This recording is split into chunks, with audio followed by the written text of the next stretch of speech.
Servus, Grüß Gott, aqui é Alex Stahlhofer, Teologia do Alemão com você.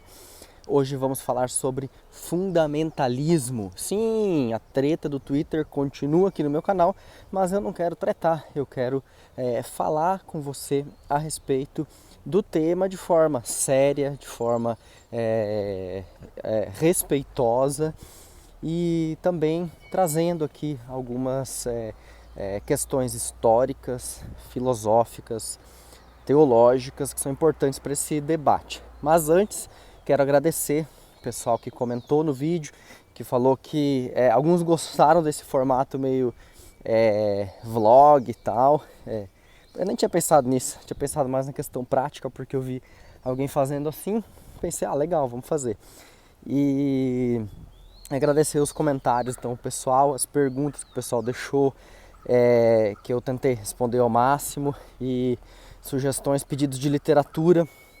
Infelizmente, com relação ao liberalismo, a gente tem pouca literatura que explica o que ele é e qual o desenvolvimento histórico dele. Então, infelizmente, tem pouca coisa mesmo, a gente está carente de literatura.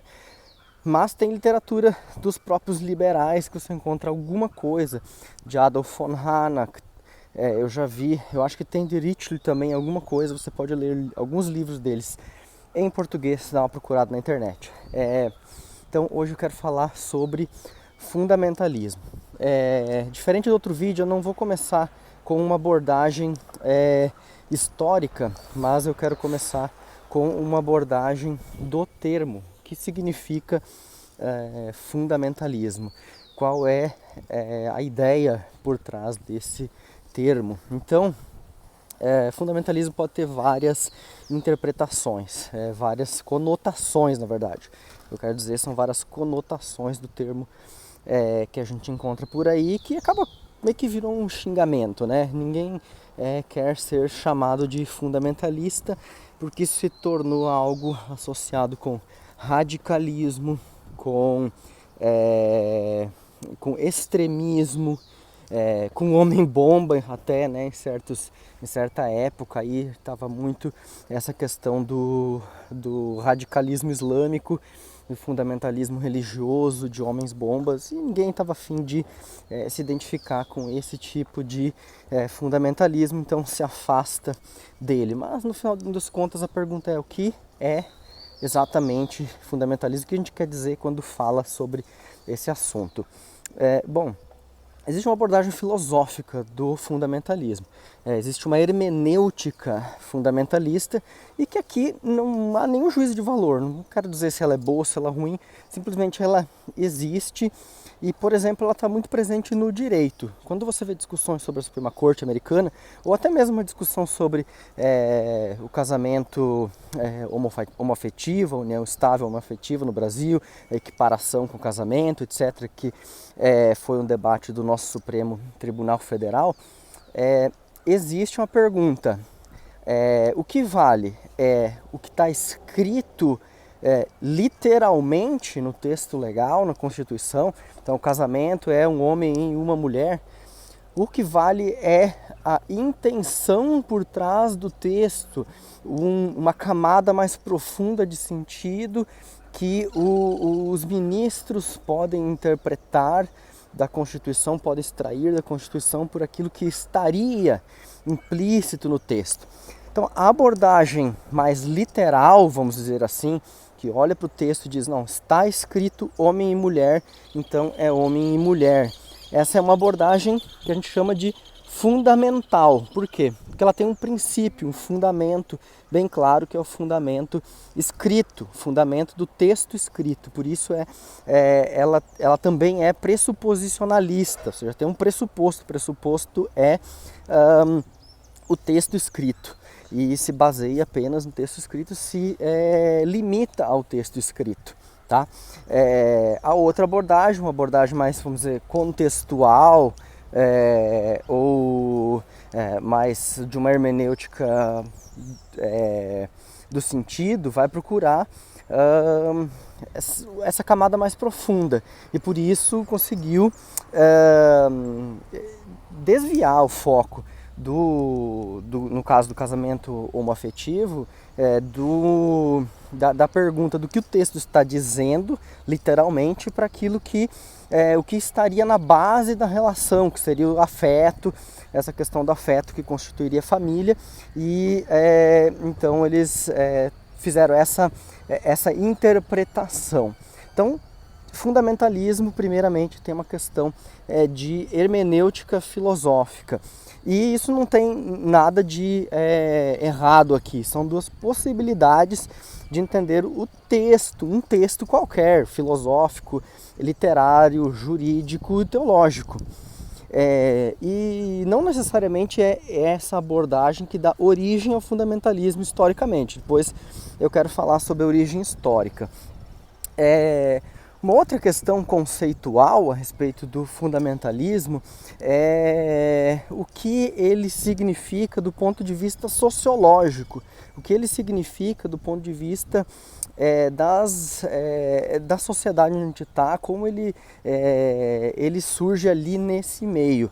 E o Peter Berger vai abordar, a partir da ideia de contaminação cognitiva, o que significa o fundamentalismo como reação a uma sociedade pluralista. Então, contaminação cognitiva, para você entender o seguinte, ele dá o seguinte exemplo. Tinham duas pessoas com doença mental que alegavam ser Jesus Cristo. Os médicos fizeram a experiência de colocar um terceiro elemento que também dizia ser Jesus Cristo no meio daqueles dois. E, incrivelmente, ao invés de ter uma discussão quase que teológica e de quem tem a verdade, os três se adaptaram para que os três pudessem continuar alegando ser Jesus Cristo, mesmo sendo racionalmente impossível. Claro que uma situação dessas parece tragicômica, né? Mas ela mostra o seguinte, que como ali o nível de racionalidade foi rebaixado por causa da doença mental dos indivíduos, mas o fator cognitivo presente ali mostrou que eles continuaram conversando e encontraram uma forma de consenso. Então a contaminação cognitiva é isso, são os consensos e as maneiras com que a gente chega a novas conclusões e a gente é influenciado pelo meio onde a gente está no diálogo e na conversa com os outros. E o Peter Berger vai dizer que esse tipo de abordagem é o que está na base da criação de uma sociedade plural. Por quê? Porque são várias pessoas numa cidade sofrendo várias influências diferentes, e por conta destas influências elas adquirem novos conhecimentos, novas experiências. Ele até cita a frase em alemão, Stadtluft macht frei, o ar da cidade te torna livre. Por quê? Comparando uma sociedade mais rural ou de cidades menores, o Tim Keller também fala disso, da diferença entre contextos de cidade pequena e contextos de cidade grande.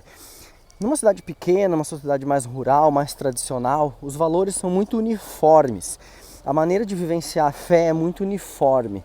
Não há um questionamento da ortodoxia. E eu quero usar aqui o termo ortodoxia no sentido de consenso religioso local, tá? Não estou nem falando da ortodoxia de concílio ou teológica, mas no sentido de consenso doutrinário local. Pode ser qualquer um deles. Então, uma sociedade católica, uma sociedade islâmica, uma sociedade protestante, calvinista, tanto faz, tá?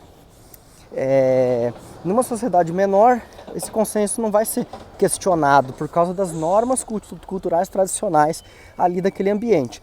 Mas quando você entra numa sociedade, de uma cidade grande, onde você tem católico convivendo com protestante, e esses protestantes você tem pentecostal, você tem históricos, você tem vários tipos de históricos, arminianos e calvinistas, a guerrinha continua.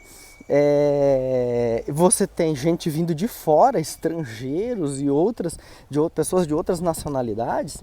Então é inevitável que vá haver contaminação cognitiva, porque você vai entrar em contato com essas outras pessoas e você vai sofrer as influências desse meio onde você está vivendo. E o fundamentalismo, Peter Berger vai dizer então que é uma reação contra essa dor causada pela contaminação cognitiva, porque você não quer abrir mão desse seu consenso local, comunitário, tradicional, para um consenso maior, para uma vivência compartilhada com outros indivíduos. E essa dor causada por por esse fenômeno sociológico da contaminação cognitiva faz surgir o fundamentalismo como resposta. Então seria assim, olha, eu não quero me contaminar com isso daí, né? Eu não quero sofrer essas influências, então eu coloco como pressuposto algumas normas, algumas ideias, e eu persigo elas consequentemente, de forma que eu evito e eu coloco barreiras, eu erijo barreiras, muros que me protejam contra isso tudo que está aí fora. E assim eu mantenho a minha identidade, a identidade do meu grupo, da minha comunidade local. Então é uma maneira de manter a identidade do grupo dentro de uma sociedade pluralista. E isso explica muito de como o fundamentalismo surge no contexto norte-americano. Mas eu quero deixar para falar disso no próximo vídeo, tá bom? Por hoje, para esse vídeo, eu queria deixar assim, essa questão e deixar a pergunta para vocês, inclusive, aí para a gente debater depois e trazer no próximo vídeo. Você concorda com o Peter Berger?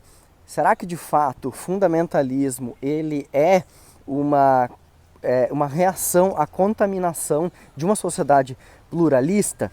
Como é que fica com relação, por exemplo, às sociedades islâmicas, que parecem ser já no seu bojo fundamentalistas? Pelo menos parece na perspectiva que a gente olha aqui de uma vivência cristã, né? Talvez, se olharmos de outras perspectivas, não seja tão assim. Eu até posso abordar isso num próximo vídeo, essa diferença. Mas e aí, Peter Berger tem razão quanto a isso? Será que de fato o fundamentalismo evangélico que nós não só vivemos, mas também vimos presente no nosso meio como uma espécie de radicalismo, uma espécie de existem normas a seguir, será que ele é de todo ruim?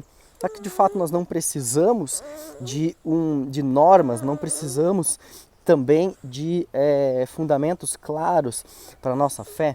Será que toda a ortodoxia da fé vai ser um fundamentalismo, vai produzir um fundamentalismo? Pois é, são várias questões aí. Parece que o fundamentalismo não é o bicho-papão também, não é culpado de todas as mazelas do mundo. Existe um certo fundamentalismo do bem, se a gente pudesse dizer assim. E é isso que eu quero abordar no próximo vídeo, falando um pouquinho da história do fundamentalismo, como ele surge. E vem caminhão aí para fazer barulho, deixa ele passar.